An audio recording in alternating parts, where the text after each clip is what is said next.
दैत्य अन्धकार पाए ज्योति ख्रीष्टको वचनमा र ख्रीष्टमा जिउँछन् ख्रीष्टमा जिउँछन् ख्रीष्टमा जिउँछन् यो उदेको मुक्ति हो येशू ममा जिउँछन् सूर्यको ज्योतिका किरणले फुलहरू पक्रिन्छे जीवन ज्योति प्रेमबाट ख्रीष्टमा जिउँछन् ख्रीष्टमा जिउँछन् ख्रीष्टमा जिउँछन् यो उदेको मुक्ति हो येशू ममा जिउँछन् एक सुन्दर फुल बिउभित्रदेखि निस्केर फुलेछे चम्किन्छ ज्योति जीवनको हो ख्रीष्टमा जिउँछन् ख्रीष्टमा जिउँछन् ख्रीष्टमा जिउँछन् यो उदेको मुक्ति हो येशू ममा जिउँछन् भरपुर छ हृदय तृष्णाले उहाँ जस्तै हुन पाऊँ मग्न यो मिठो वचनमा येशू ममा जिउँछन् ख्रीष्टमा जिउँछन् ख्रीष्टमा जिउँछन् यो उदेको मुक्ति हो येशू ममा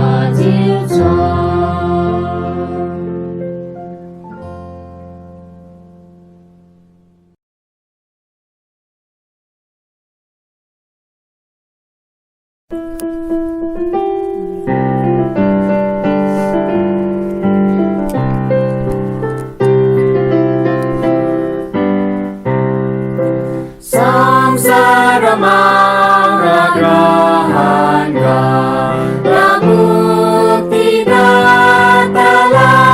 मुक्तिदातालाई हर मनमा होस् येशूलाई घर संसार गरोस् बढाइ संसार गरोस् बढाइ संसार गरोस् बढाइ संसारको ज्योति उनै हुन् पापक्षमा दिँदछन् संसारमा आफ्नो प्रेम उनले प्रकट गर्छन् आफ्नो स्वर्गीय प्रेम आफ्नो अनमोल प्रेम अनन्त अनन्तको महान प्रेम खुसी मनाऊ ख्रीष्ट प्रभु सब जन र सबै प्राण समुद्र र पहाड र खोला र मैदान प्रस्तुतिको गीत गान प्रस्तुतिको गीत गान स्तुतिको गीत गान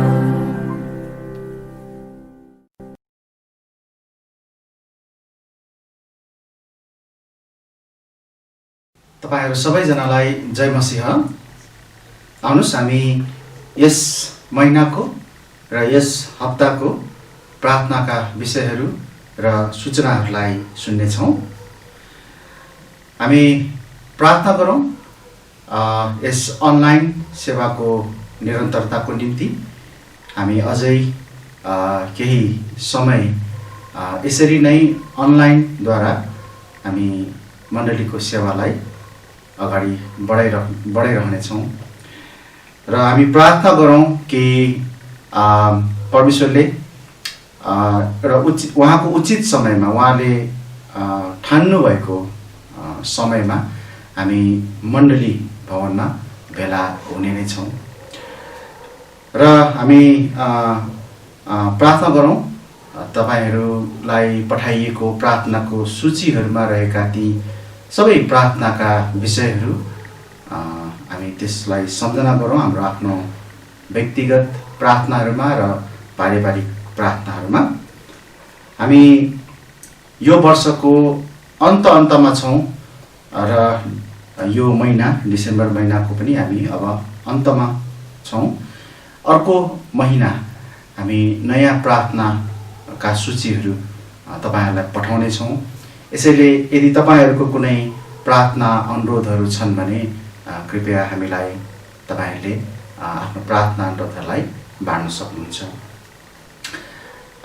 हामी प्रार्थना गरौं जो शरीरमा कमजोर हुनुहुन्छ, दुर्बल हुनुहुन्छ, अशक्त हुनुहुन्छ, स्वास्थ्यमा जो समस्यामा हुनुहुन्छ, हामी उहाँहरुको निम्ति प्रार्थना गरौं र कतिजना अस्वस्थ हरुको निम्ति प्रार्थना अनुरोधहरू हाम्रो प्रार्थनाको सूचीमा पनि राखिएको छ। तपाईले त्यहाँबाट पनि सम्झन सक्नुहुन्छ।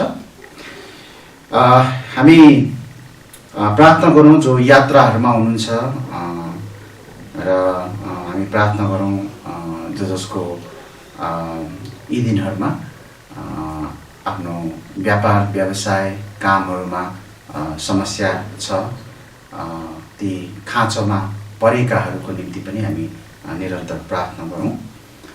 अनि तपाईहरुलाई धन्यवाद दिन चाहन्छौं कि तपाईहरु निरन्तर यसरी अनलाइन संगतिमा जोडिरहनु भएको छ र तपाईहरुको प्रार्थनाको निम्ति धेरै धेरै धन्यवाद छ। र हामीले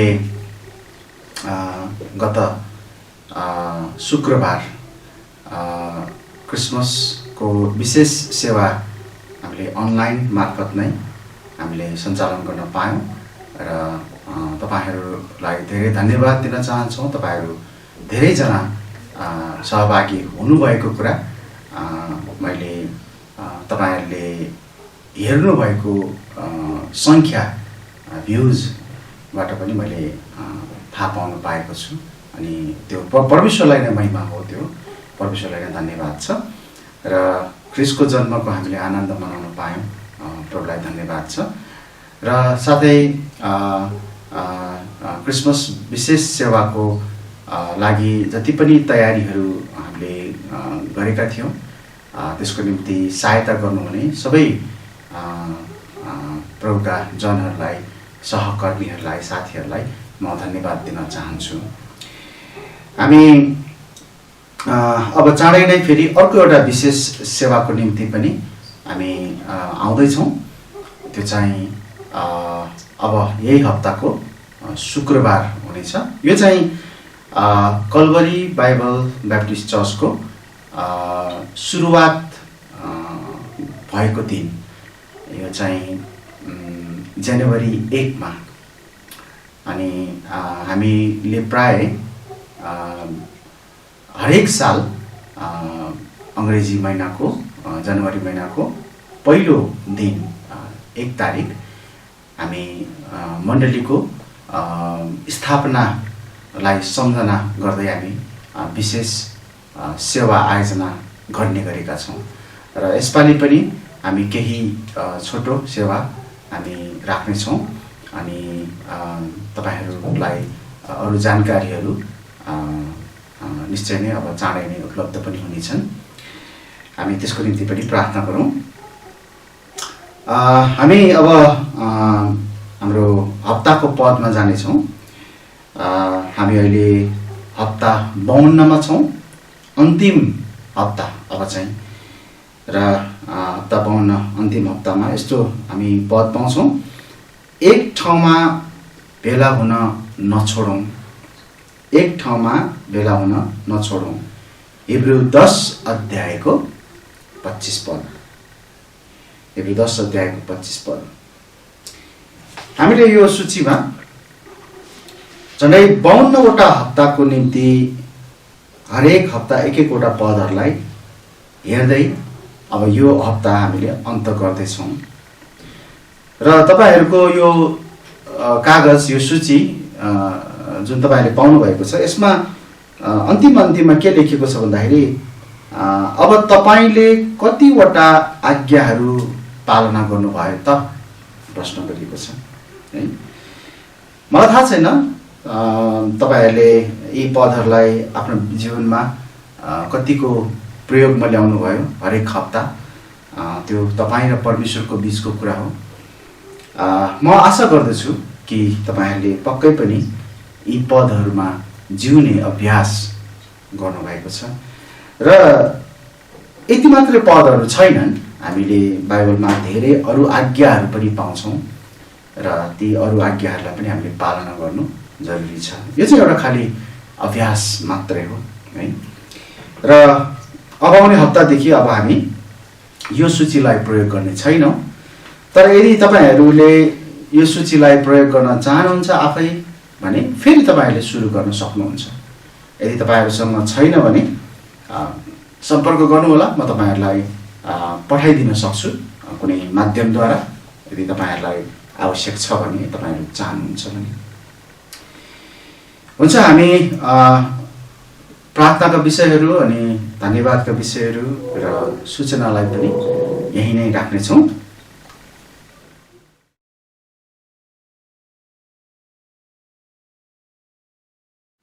हुन्छ, आउनुहोस् हामी वचनको भागमा अगाडि बढ्नेछौँ। हामी सुरुमा एउटा पदलाई पढ्नेछौँ अनि यो पद चाहिँ मत्ती 2 अध्यायको 2 पद रहेको छ। मत्ती 2 अध्यायको 2 पद। यस्तो लेखेको छ, यहुदीहरूका राजा जो जन्मनु भएको छ कहाँ हुनुहुन्छ? किनभने पूर्वमा हामीले उहाँको तारा देख्यौं र उहाँलाई दण्डवत गर्न आएका छौं। हामी प्रार्थना गरौँ सुरुमा, अनि त्यसपछि हामी वचनको भागमा अगाडि बढ्नेछौँ। म प्रार्थना गर्छु।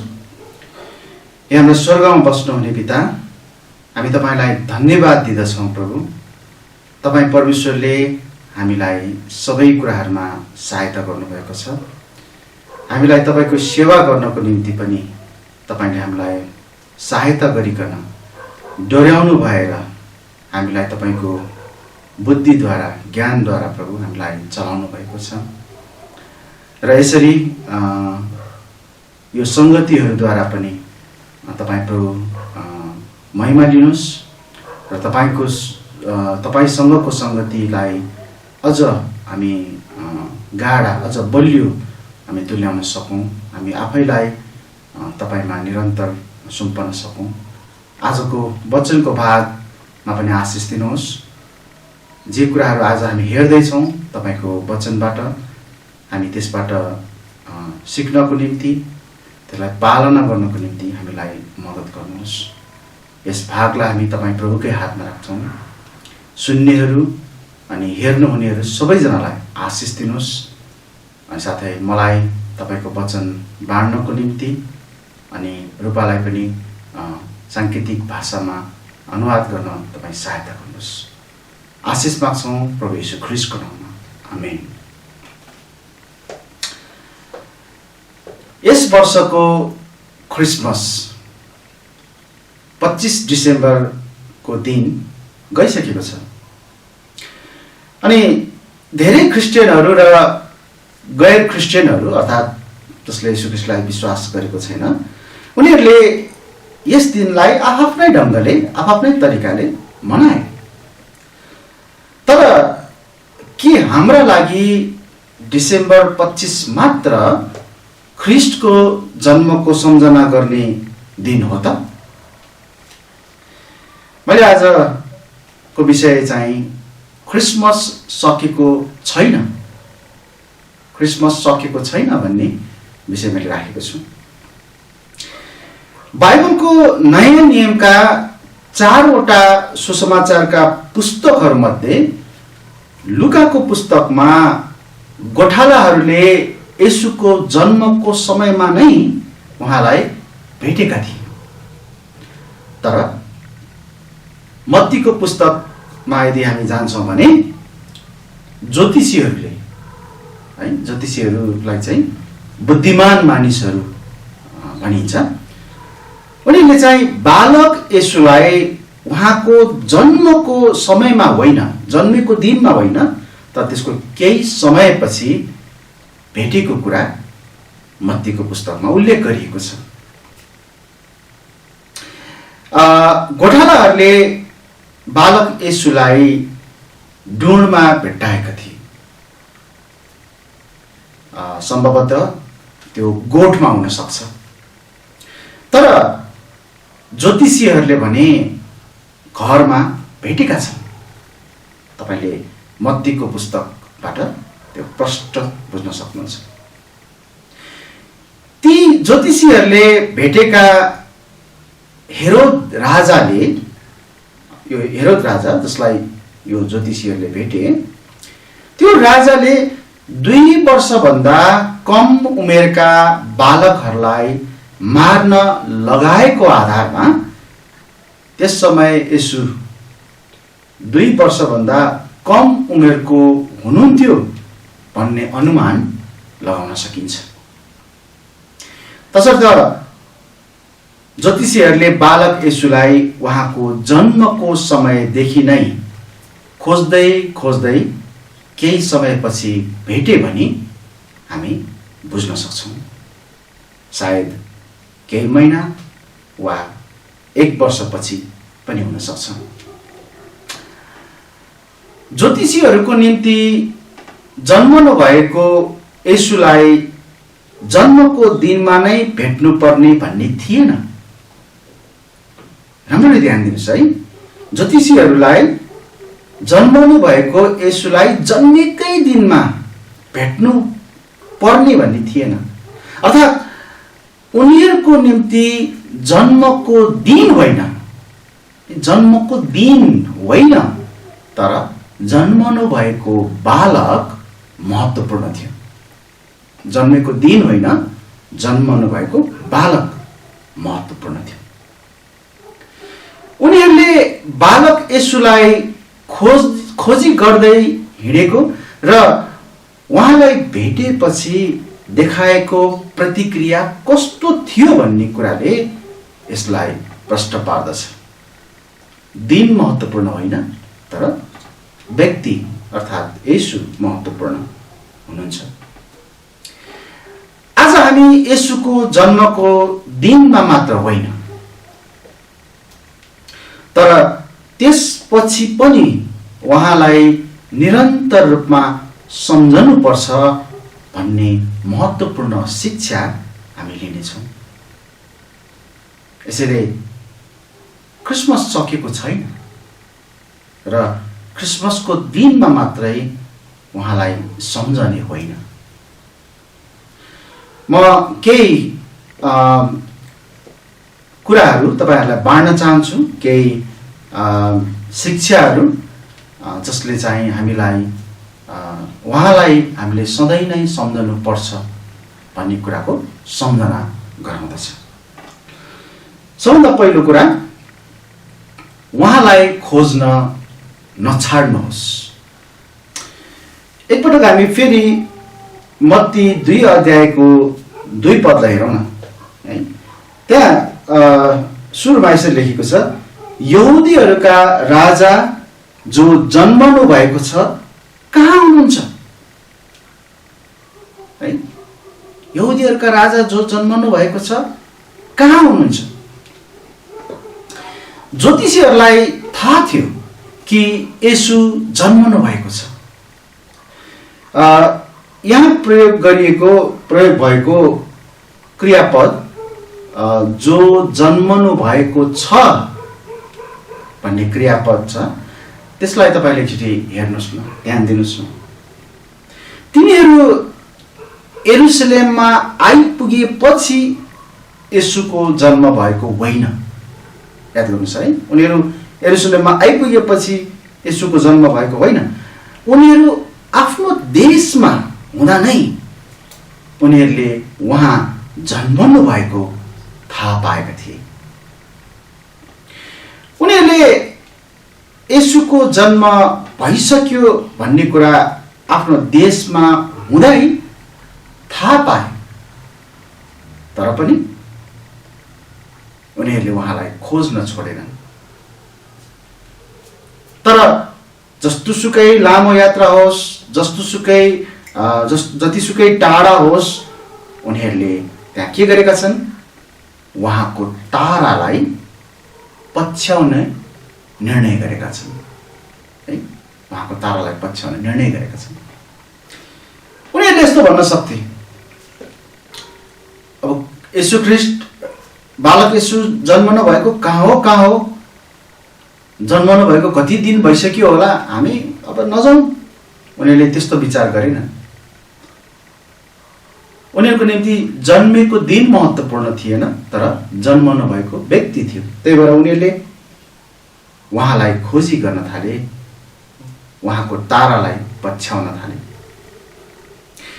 हामीले उहाँलाई 25 डिसेम्बरमा मात्र खोज्ने होइन, तर त्यसपछि पनि खोज्नु पर्छ।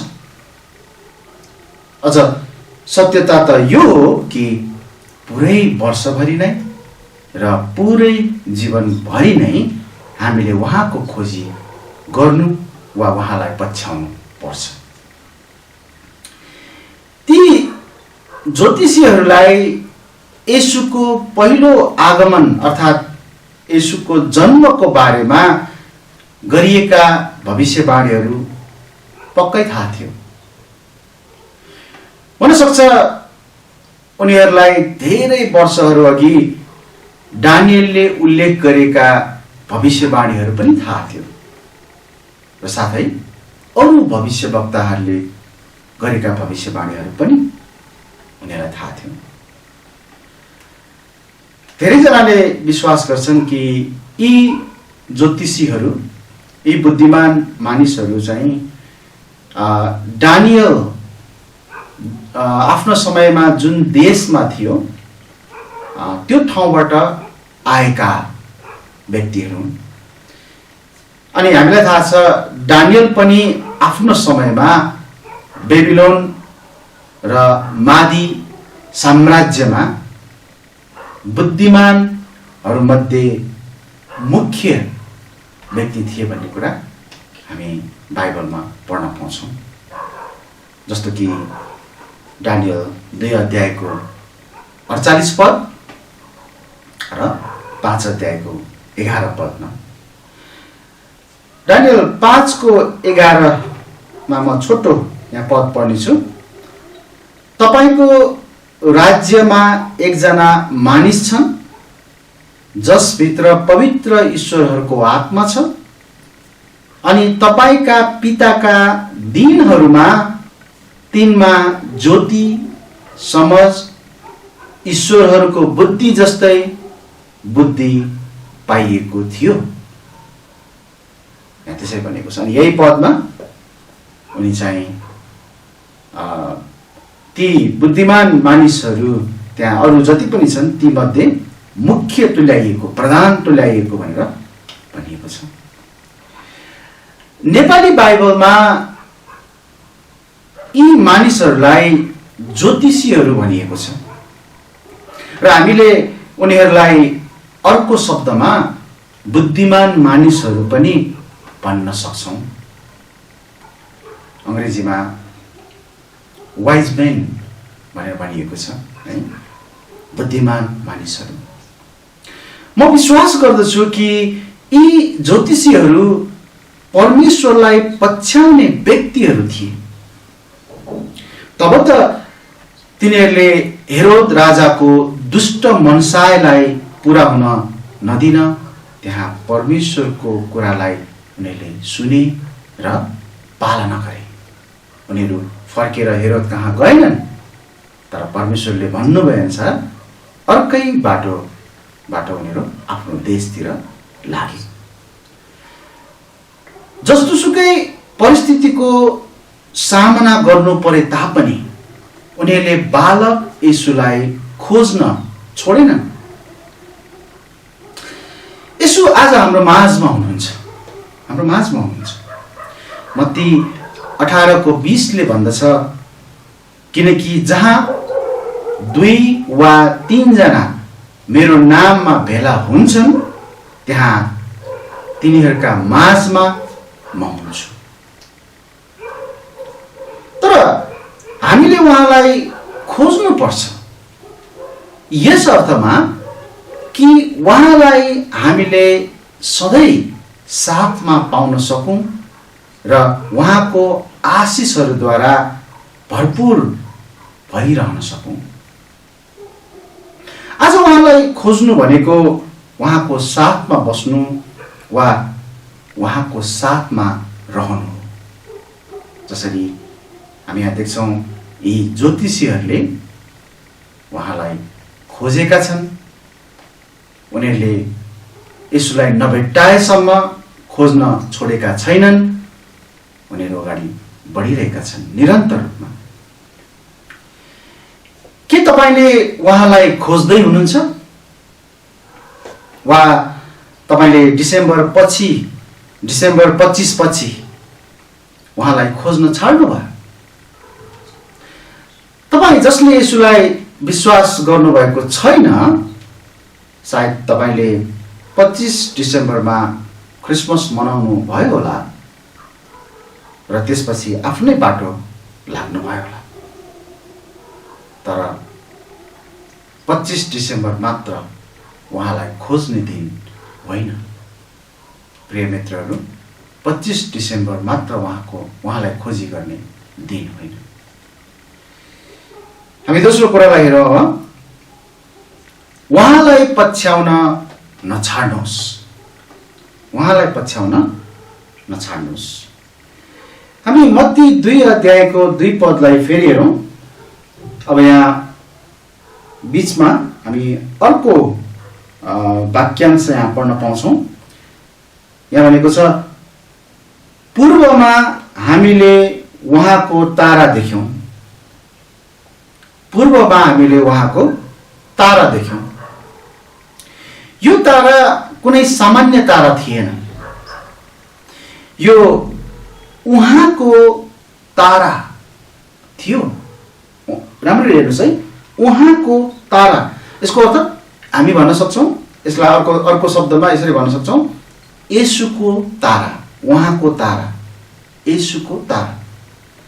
उनीहरू बुद्धिमान मानिस भएको हुनाले उनीहरूले पवित्र शास्त्रमा येशूको जन्मको बारेमा पक्कै पनि खोजी गरेको हुनुपर्छ। सायद उनीहरूले गन्ती 24 अध्यायको 17 पदलाई हेरेकी पढेकी, जहाँ यस्तो लेखिएको छ, म उनलाई देख्नेछु तर अहिले होइन, म उनलाई निहालेर हेर्नेछु तर नजिक होइन। याकुबबाट एउटा तारा निस्कनेछन्। याद गर्नुहोस् है के भनेको छ, याकुबबाट एउटा तारा निस्कनेछन् र इजरायलबाट एउटा राजदण्ड उठ्नेछन्, अनि उनले मोआबका कुनाहरू हिर्काउनेछन् र सेतका सब सन्तानहरूलाई नष्ट पार्नेछन्, नष्ट गर्नेछन्। हुन सक्छ उनीहरूले यशाया 60 अध्यायको 1 पददेखि 6 पदसम्म पनि हेरेका थिए, पढेका थिए, जहाँ अन्धकारमा ज्योति चम्कने कुरा गरिएको छ र त्यो ज्योतिलाई मानिसहरूले उहाँको महिमा र प्रशंसा बहुमूल्य वस्तुहरूबाट पनि गर्नेछन्, बहुमूल्य वस्तुहरू चढाएर गर्नेछन्। त्यहाँ भनिएको छ। जस्तो यसाया 60 6 त्यहाँ भनिएको छ, ऊँटहरूको भिडले मिद्यान र एपाका एक जुरे ऊँटहरूले तँलाई ढाक्नेछन्। सेवाबाट तिनीहरू सबै आउनेछन्। अब याद गर्नुहोस् है, तिनीहरूले सुन र धूप ल्याउनेछन् अनि तिनीहरूले परमप्रभुका प्रशंसाहरू सुनाउनेछन्। झन्डै यस्तै नै ती बुद्धिमान मानिसहरूले अथवा ज्योतिषीहरूले गरेका छन्। उनीहरूले पनि यस्तै बहुमूल्य वस्तुहरू बालक येशूलाई उपहारको रूपमा दिएका छन्, चढाएका छन्। ध्यान दिनुहोस् है, उनीहरूले बालक येशूलाई नभेटेसम्म त्यस तारालाई पछ्याइरहे, त्यो तारालाई पछ्याइरहे। हामी मत्ती 2 अध्यायको 9 पददेखि 10 पदसम्म हेर्छौँ भने त्यहाँ यस्तो लेखिएको छ, तब राजाको कुरा सुनेर उनीहरू हिँडे अनि हेर, त्यो तारा जसलाई उनीहरूले पूर्वमा देखेका थिए ती साना बालक हुनुभएको ठाउँमाथि आएर नअडुन्जेल उनीहरूको अघि अघि लाग्यो।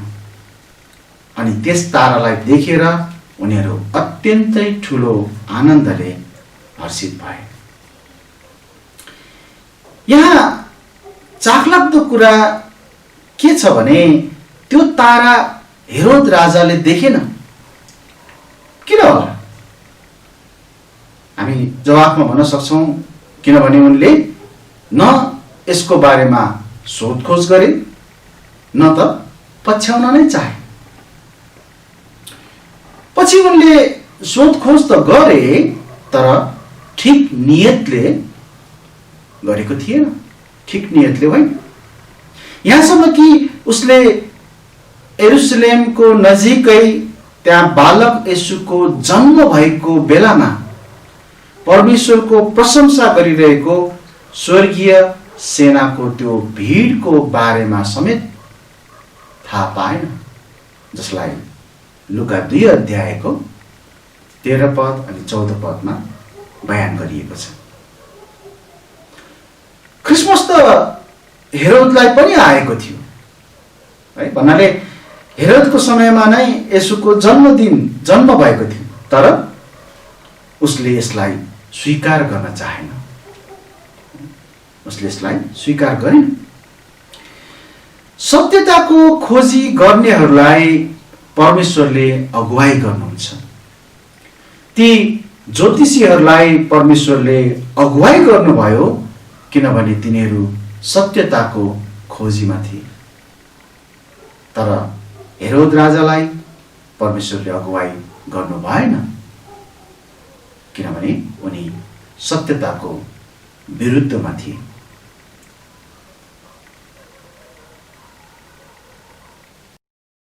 हाम्रो लागि आज पनि यही कुरा सत्य छ। यदि हामी उहाँलाई पछ्याउँछौँ भने उहाँले हामीलाई डोर्याउनुहुन्छ, अगुवाई गर्नुहुन्छ। यसाया 41 अध्यायको 10 पदमा भनिएको छ, नडराऊ किनकि म तिम्रो साथमा छु, जिल्ल नपर किनभने म तिम्रा परमेश्वर हुँ, म तिमीलाई बलियो पार्नेछु, म तिमीलाई सहायता गर्नेछु, म मेरो धार्मिकताको दाहिने हातले तिमीलाई सम्हाल्नेछु। हामीले चम्किलो र बिहानीको तारालाई पछ्याउनु पर्छ, पछ्याइरहनु पर्छ, जो चाहिँ प्रभु येशू ख्रीष्ट हुनुहुन्छ। चम्किलो र बिहानको तारा। प्रकाश 22 अध्यायको 16 पदमा एकचोटि पढौँ न। त्यहाँ यस्तो लेखिएको छ, प्रकाश 22 को 16 मा, म येशूले मण्डलीहरूमा तिमीहरूलाई यी कुराहरूको गवाही दिनका निम्ति मेरो दूतलाई पठाएको छु। दाउदको जरा र सन्तान, चम्किलो र बिहानको तारा म नै हुँ। याद गर्नुहोस् है, यी बुद्धिमान मानिसहरू, यी ज्योतिषीहरूले उहाँलाई पछ्याउन छाडेनन्, उहाँलाई खोज्न छाडेनन् र उहाँलाई पछ्याउन पनि छाडेनन् र उहाँलाई पछ्याउनको निम्ति उहाँको तारालाई उनीहरूले मार्गदर्शनको रूपमा अथवा त्यो एउटा तारालाई चाहिँ उनीहरूले पछ्याउने एउटा चिन्हको रूपमा उनीहरूले लिइरहे र उनीहरू गइरहे, अगाडि बढिरहे, तारालाई पछ्याइरहे र अन्तमा उनीहरूले येशूलाई भेट्टाए। के तपाईले उहाँलाई पछ्याउँदै हुनुहुन्छ? येशूलाई पछ्याउन कुनै एउटा दिन मात्र तोकिएको छैन, तर उहाँलाई सधैँ पछ्याउनुपर्छ। उहाँलाई विश्वास नगर्नेहरूले उहाँलाई भेट्टाउन र उहाँलाई विश्वास गर्नेहरूले उहाँसँग संगति गर्न उहाँलाई निरन्तर पछ्याउनुपर्छ।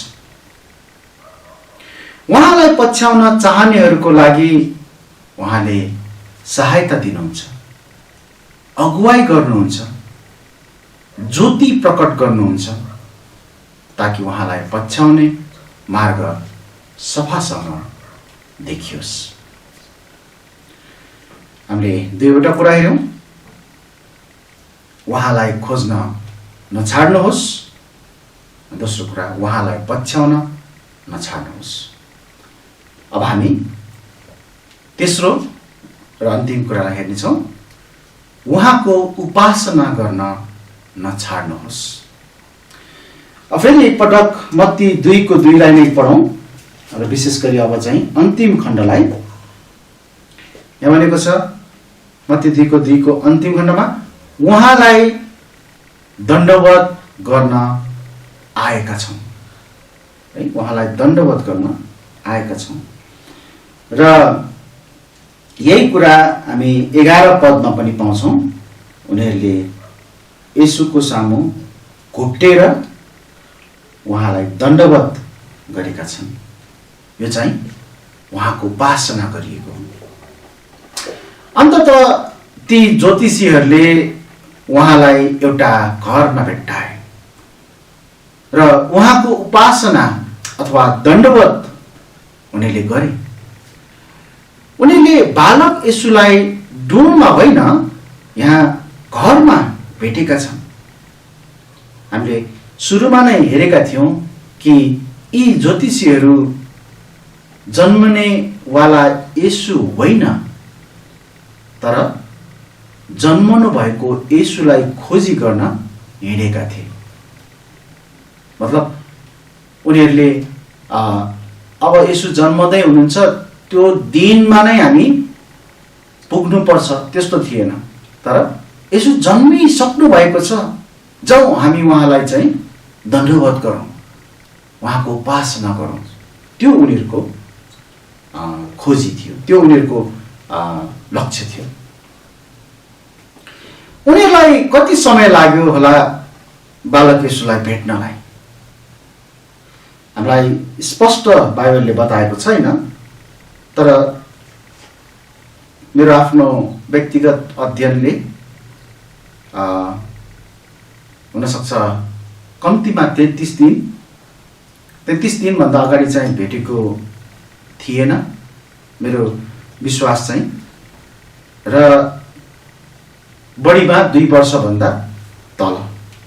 किन 33 दिन त भन्दाखेरि यदि हामी लेवीको पुस्तक 12 अध्यायको 1 पददेखि 4 पदसम्म पढ्छौँ भने बच्चा जन्माउने स्त्रीको शुद्धिकरणको तरिका र अवधिको बारेमा त्यहाँ नियमहरू दिएको पाउँछौँ, जसमा यो नियमलाई चाहिँ येशूको आमा बाबुले यरुशलेममा रहेर पुरा गरेको देखिन्छ। हामी लुका 2 अध्यायको 21 पददेखि 24 पदसम्म हेर्छौँ र तुलना गर्छौँ भने हामी यो कुरा बुझ्न सक्छौँ। र मत्ती र लुकाको तथ्याङ्कहरूलाई तुलना गरेर हेर्दा येशू ख्रीष्टको खतना, नाम रखाई र मरियमको शुद्ध हुने दिनहरू पूरा भएपछि मात्र उहाँहरू परमेश्वरको आज्ञामा मिश्र देशमा जानुभएको देखिन्छ र साथै ज्योतिषीहरूलाई त्योभन्दा अगाडि, मिश्रमा जानुभन्दा अगाडि ज्योतिषीहरूलाई भेट्नु भएको देखिन्छ। तर यहाँ मुख्य कुरा कहिले उनीहरूले भेटे, कति समय लाग्यो भन्ने कुरा होइन, तर मुख्य कुरा चाहिँ के हो भने ती ज्योतिषीहरूले येशूको उपासना गर्न आएका छन् र गरेका छन् र उहाँलाई सुन, लबान र गन्धरस उपहारको रूपमा चढाएका छन्। येशू उपासना गर्न योग्यको हुनुहुन्छ किनभने उहाँ जीवित परमेश्वर हुनुहुन्छ। आज हामीले उहाँलाई सुन, लोबान वा गन्धरस जस्ता उपहारहरू चढाउनु पर्दैन भन्यो भने हामीले उहाँलाई त्यस्ता कुनै थोक वस्तुहरू जस्तो सुकै बहुमूल्य कुरा भए पनि उहाँलाई उपहार चढाइरहनु पर्दैन। बरु उल्टो चाहिँ उहाँ हाम्रो निम्ति उपहार बन्नु भएको छ। जसरी रोमी 6 अध्यायको 23 पदमा लेखिएको छ, किनकि पापको ज्याला मृत्यु हो तर परमेश्वरको अनुग्रहको वरदान चाहिँ हाम्रा प्रभु येशू ख्रीष्टमा अनन्त जीवन हो। परमेश्वरको अनुग्रहको वरदान, यहाँ वरदान शब्दलाई अंग्रेजीमा गिफ्ट भनिएको छ। हामी यसलाई नेपालीमा उपहार पनि भन्न सक्छौँ कि परमेश्वरले आफ्नो तर्फबाट अनुग्रहको उपहार चाहिँ जो येशू ख्रीष्ट हुनुहुन्छ हामीलाई दिनुभयो है, हाम्रो अनन्त जीवनको निम्ति। हामीले सधैँ नै उहाँको उपासना गर्नुपर्छ, डिसेम्बर 25 मा मात्र होइन। म विश्वास गर्दछु कि ती ज्योतिषीहरूले, ती बुद्धिमान मानिसहरूले उहाँलाई भेटेको समयमा प्रत्यक्ष उपासना गरे है, आम्ने सामने नै भएर उपासना गरे। तर पछि उनीहरूले जीवनभरि नै येशू ख्रीष्टसँग आत्मिक संगतिद्वारा उहाँको उपासना गरे। हामी ज्योतिषीहरू को बारेमा हेर्छौँ भने उनीहरूले प्रभुको आज्ञा पालना गरेको, प्रभु येशू लाई भेट्न खोजी गर्दै पछ्याउँदै आएको र उपासना गरेको कुराहरूले उनीहरू चाहिँ परमेश्वरलाई विश्वास गर्ने र येशूको सेवा गर्ने, सधैँ नै येशूको सेवा गर्न चाहने मानिसहरू थिए भनेर हामी बुझ्न सक्छौँ। वास्तवमा उहाँ सेवा गरिन, उपासना गरिन लायकको हुनुहुन्छ। उहाँ कोही संसारका अरू राजाहरू जस्तो उहाँ हुनुहुन्न, संसारका कोही प्रभु भन्नेहरू जस्तो हुनुहुन्न। उहाँलाई त बाइबलले राजाहरूको राजा र प्रभुहरूका प्रभु भनेर भनिएको छ। प्रकाश 19 अध्यायको 16 पदमा तपाईले पढ्न सक्नुहुन्छ। एकमात्र महान राजा र प्रभुको उपासना गर्नु हाम्रो निम्ति गौरवको कुरा हो। यही कुरा यहाँनिर ज्योतिषीहरूले पनि बुझेका छन्। चाखलाग्दो कुरा के छ भन्दाखेरि उनीहरू यहाँ खोजी गर्दै आउँदा, येशूको खोजी गर्दै आउँदा यहाँनिर उनीहरूले राजा भन्ने शब्दलाई पनि प्रयोग गरेका छन्। यहुदीहरूको राजा जो जन्मनु भएको छ, उनीहरूलाई थाहा थियो येशू ख्रीष्ट चाहिँ राजाहरूको राजा हुनुहुन्छ। के तपाईले उहाँलाई उपासना गर्दै हुनुहुन्छ?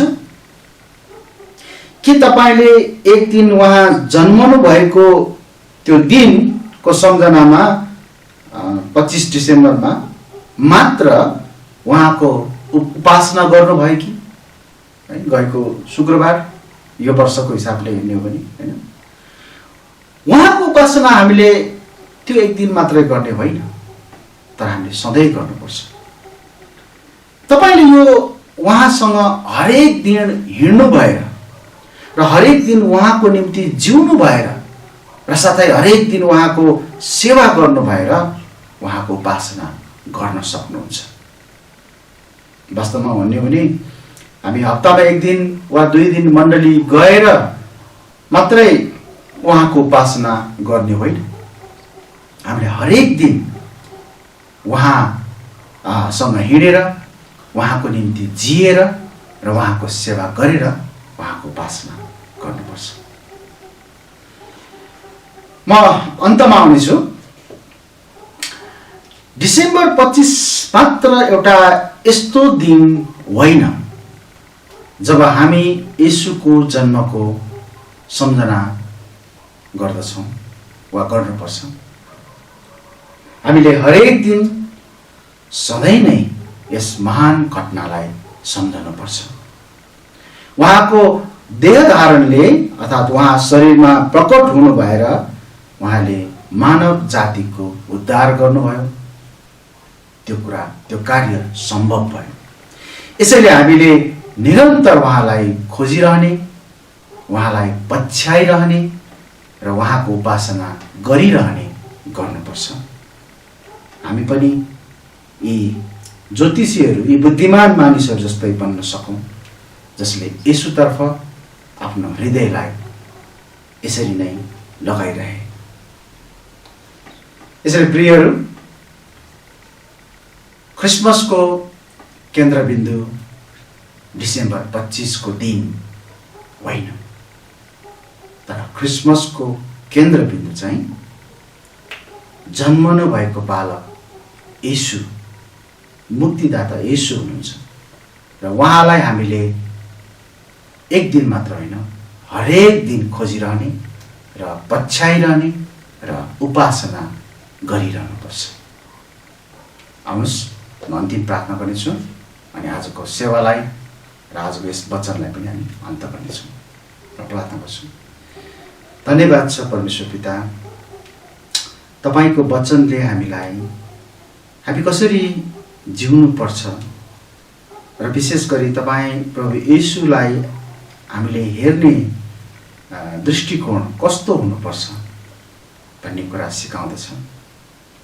हामीलाई ज्योतिषीहरू, यी बुद्धिमान मानिसहरूबाट तपाईँले एउटा राम्रो उदाहरण दिनुभएको छ। जसरी उनीहरूले तपाईँ प्रभु येशूलाई खोजिरहे निरन्तर, जसरी उनीहरूले तपाईँ प्रभु येशूलाई पछ्याइरहे र जसरी उनीहरूले तपाईँ प्रभु येशूको उपासना गरिरहे, उसरी नै हामीले तपाईँ प्रभु येशूको खोजी गर्ने, पछ्याउने र उपासना गर्ने हामीले गरिरहनुपर्छ जीवनभरि नै। अनि हाम्रो निम्ति तपाईँ प्रभु येशू जन्मनु भएको दिनभन्दा तपाईँ येशू महत्त्वपूर्ण हुनुहुन्छ। हामीलाई वास्तवमै भन्यो भने अझ तपाईँ जन्मनु भएको दिनलाई पक्का गरी बताइएको पनि छैन, तर तपाईँ जन्मनु भएको हो भन्ने कुरा चाहिँ हामीलाई पक्का गरी तपाईँको वचनले बताएको छ। यसैले दिन होइन, तर तपाईँ प्रभु महत्त्वपूर्ण हुनुहुन्छ अनि हामीले वर्षभरि नै र जीवनभरि नै तपाईँ प्रभुलाई सम्झिरहनुपर्छ। क्रिसमस केही दिन अगाडि सिद्धिसकेको छ, तपाईँको जन्मको दिन गइसकेको छ, तर तपाईँलाई सम्झने दिन सधैँ नै छ, आज पनि छ, सधैँ नै छ। प्रभु, हामी यही कुरालाई सम्झिरहन सकौँ प्रार्थना गर्दछौँ। यसपछि बाँकी समय र आजको सेवालाई हामी सबै तपाईँ प्रभुको हातमा राख्दछौँ। हामीलाई आशिष दिनुहोस्। आशिष माग्छौँ प्रभु येशूको नाममा, आमेन। हुन्छ, तपाईँहरूलाई सबैलाई जय मसीह।